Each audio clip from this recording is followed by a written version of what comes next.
নমস্কার, আমি তসমিনা। নমস্কার, তসমিনার সঙ্গে আমি মধুবন্তী। শুরু করছি বিয়ন্ড পলিটিক্স। ভালো করলেও দোষ খুঁজে পাও? আসল কথা তো মমতা হটাও। আজ মনটা বেশ ভালো আছে। কেন রে, শপিং এ যাবি? কি যে বলো, শপিং এ না গেলে কি বুঝি মন ভালো থাকে না? বেশ, তাহলে বলে ফেল কেন মন ভালো। এই দেখো না, মুর্শিদাবাদে গোলমাল থেমে গেছে, গোটা রাজ্যই আবার শান্ত হয়ে এসেছে। ভালো না বলো? সে তো 100 বার ভালো। মমতা বন্দ্যোপাধ্যায় কড়া হাতে সামলেছেন সব। এই ওয়াকফ আইন নিয়ে গোলমালও উনি ঠিকই থামিয়ে দেবেন, তুমি দেখো না।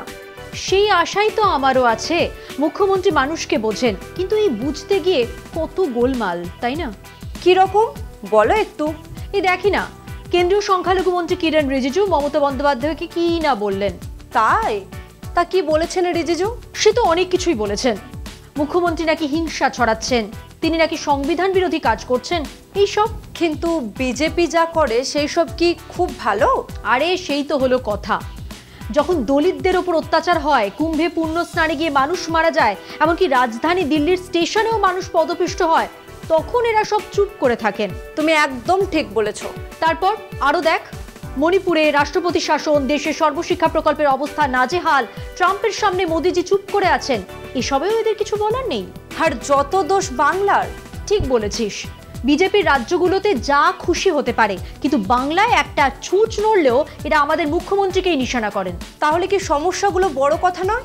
সমস্যার সমাধানটা বড় কথা নয়, আসল কথা হলো মমতা বন্দ্যোপাধ্যায়কে হটানো।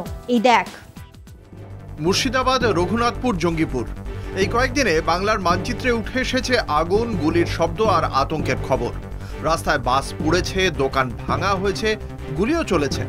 সাধারণ মানুষ ত্রস্ত, শিশুরা কাঁদছে, বাজার বন্ধ, স্কুল ছুটি। এই অবস্থায় মুখ্যমন্ত্রী মমতা বন্দ্যোপাধ্যায় স্পষ্ট জানিয়ে দিয়েছেন, ওয়াকফ আইন বাংলায় চালু হবে না। তাঁর মতে এটা সংখ্যালঘুদের ওপর চাপিয়ে দেওয়া আইন। কিন্তু এই ঘোষণার পরেও যে ধরনের হিংসা ছড়ালো, সেটা রোখার জন্য রাজ্য পুলিশ কি আগে থেকেই প্রস্তুত ছিল? রাজ্যের তরফে বলা হচ্ছে, গোয়েন্দারা আগেই অশান্তির খবর দিয়েছিল। তাহলে আগে থেকেই পুলিশ কেন মাঠে নামলো না? বিজেপি নেতারা বেশ কিছুদিন ধরেই মুসলিমদের লক্ষ্য করে এমন সব কথা বলছেন, যেগুলো স্পষ্টই উস্কানিমূলক। মার্চে শুভেন্দু অধিকারী বলেছিলেন, 2026-এ বিজেপি ক্ষমতায় এলে তৃণমূলের সব মুসলিম বিধায়ককে ছুঁড়ে ফেলা হবে। এত বড় কথা, অথচ কোনো মামলা হয়নি, কোনো পুলিশি পদক্ষেপও হয়নি। এসব মন্তব্য কি মানুষকে রাগিয়ে তুলবে না? সমাজে বিভাজন বাড়াবে না? আজ বিজেপি বলছে মমতা সরকার দোষী, সংখ্যালঘুদের তোষণ করছে, অথচ যারা আগুন জ্বালানোর জন্য আগুন নিয়ে হাঁটছে তারাই বিজেপির মিছিলের সামনের সারিতে। যারা মঞ্চে দাঁড়িয়ে মানুষে মানুষে বিভেদ বাড়াচ্ছেন, তাদের কথাতেই এখন চারদিকে উত্তপ্ত। এদিকে প্রশাসন যে খুব তৎপর ছিল তাও বলা যাচ্ছে না। সহিংসতা ছড়িয়ে পড়ার পরেই ইন্টারনেট বন্ধ, 200-র বেশি গ্রেপ্তার, ডিজিপি মুর্শিদাবাদে, সব কিছু ঘটল অনেক দেরিতে। এই বিলম্ব না হওয়াই উচিত ছিল। সবচেয়ে বিপজ্জনক বিষয় হচ্ছে, দুভাগে ভাগ হয়ে যাচ্ছে রাজনীতি। এক পাশে সংখ্যাগরিষ্ঠদের ভয় দেখানো, অন্য পাশে সংখ্যালঘুদের ভয়কে কাজে লাগানো, আর মাঝে পড়ে সাধারণ মানুষ, যারা শান্তি চান, সন্তানদের স্কুলে পাঠাতে চান, দোকান খুলে রোজগার করতে চান। বিএসএফ বলেছে তারা আত্মরক্ষায় গুলি চালাতে বাধ্য হয়েছে, তবে এর সত্যতা তদন্ত সাপেক্ষ। কিন্তু প্রশ্ন থেকেই যায়, কে দিল ছাদে অস্ত্র? কারা দিল আগুনের বোতল? এসব কি হঠাৎ এলো, নাকি কেউ পরিকল্পনা করেই দিল? মুখ্যমন্ত্রী এখন ধর্মীয় নেতাদের সঙ্গে বৈঠক করছেন, শান্তির ডাক দিচ্ছেন, এটা অবশ্যই দরকারি। তবে শুভেন্দু অধিকারীর মতো নেতারা যারা এখনো হিন্দুদের ভয় দেখানোর চেষ্টা করে যাচ্ছেন, তাদের কোনো সৎ উদ্দেশ্য আছে কি? সবশেষে একটা প্রশ্ন থেকে যাচ্ছে, এই অশান্তি কি শুধুই হঠাৎ তৈরি হওয়া, নাকি কেউ বহুদিন ধরেই আগুন ছড়ানোর পরিকল্পনা করেছিল? দরকার ছিল একটা ইস্যু। বাংলার মানুষ অনেক দেখেছে, রক্তপাত, আন্দোলন, পরিবর্তন, কিন্তু আজকের বাংলা দাঁড়িয়ে আছে এক অদ্ভুত সন্ধিক্ষণে, যেখানে সিদ্ধান্ত নিতে হবে, ভয় আর ঘৃণার পথে হাঁটবো, নাকি শান্তি আর সংহতির পথে বাংলাকে বাঁচাবো। এ তো চোরের মায়ের বড় গলা গো। তা নয় তো কি, আমায় একটা কথা বলবি? কি বলো, কি কথা? এই যে শুভেন্দু অধিকারীর মতো নেতারা প্রকাশ্যে উস্কানিমূলক ভাষণ দেন, তারপর কোর্টের সামনে গিয়ে বড় গলায় কেন্দ্রীয় বাহিনী না রাষ্ট্রপতি শাসন কি না কি চান, লজ্জা করে না?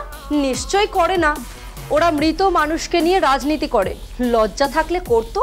তুই জানিস ব্লুমবার্গের রিপোর্ট বলছে 2024 সালে বিজেপি নেতারা বিভিন্ন রাজ্যে একের পর এক উস্কানিমূলক মন্তব্য করেছেন, আর তাতে কারোর কোনো শাস্তি হয়নি? না, হয়নি, কারণ বিজেপি করলে শাস্তি হয় না। আর বিজেপি মমতা বন্দ্যোপাধ্যায়কে দোষী প্রমাণ করতে ব্যস্ত, জানিসই তো। বিজেপির এই কীর্তিকলাপ মানুষ বুঝবে না? বুঝবে, তুইও বুঝবি। এই খবরটা দেখ।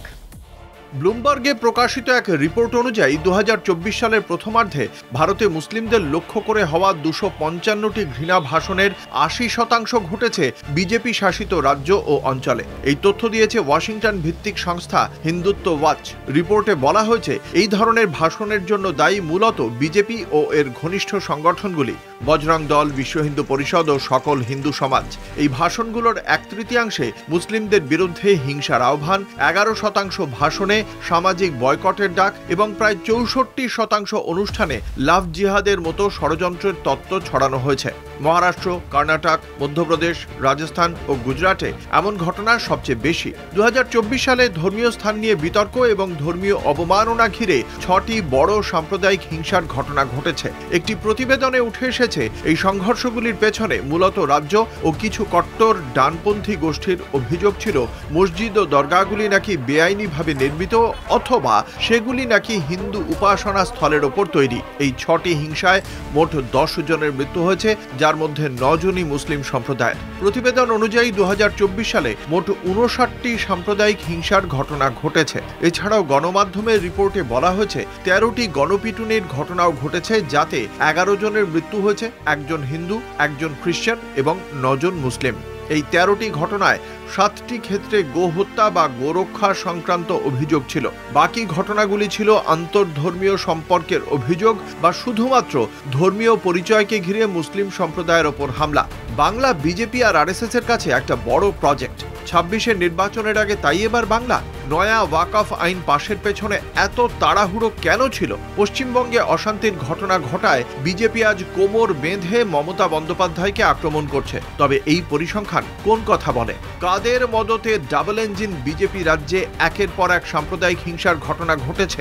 বিজেপি নেতাদের উস্কানিমূলক মন্তব্য। সম্প্রতি নরেন্দ্র মোদীর মুসলিম যুবকরা টায়ার পাংচার সারাই গোছের মন্তব্য কি প্রমাণ করে? এসব তো ভয়ানক তথ্য। আর এইসব তথ্যই চেপে দেওয়া হয়, এইসব তথ্য ইচ্ছে করে চেপে দেওয়া হয়। আচ্ছা, বিজেপি রাজ্যের অনেক ঘটনাই তো এইভাবে চেপে দেওয়া হয়, তাই না? একদমই তাই। এই যে উত্তরপ্রদেশে একজন নাবালিকা গণধর্ষিতা হলেন, কেন তার বিরুদ্ধে কেউ কথা বলছে না? অভিযুক্তদের মধ্যে একজন কোন দলের জানিস তুই? কোন দলের? বিজেপির? হ্যাঁ, বিজেপি নেতা গব্বর।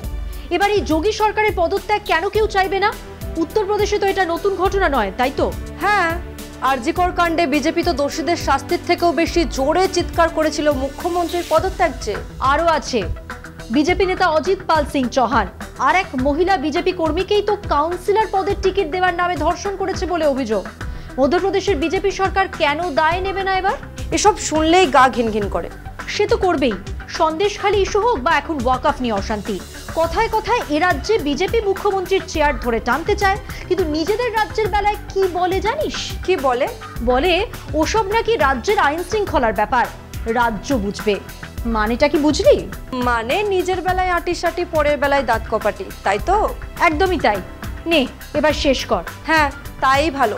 তাই বিয়ন্ড পলিটিক্স আজ এখানেই শেষ করছি। আপনারা দেখতে থাকুন কলকাতা টিভি, রাত দিন 7 দিন।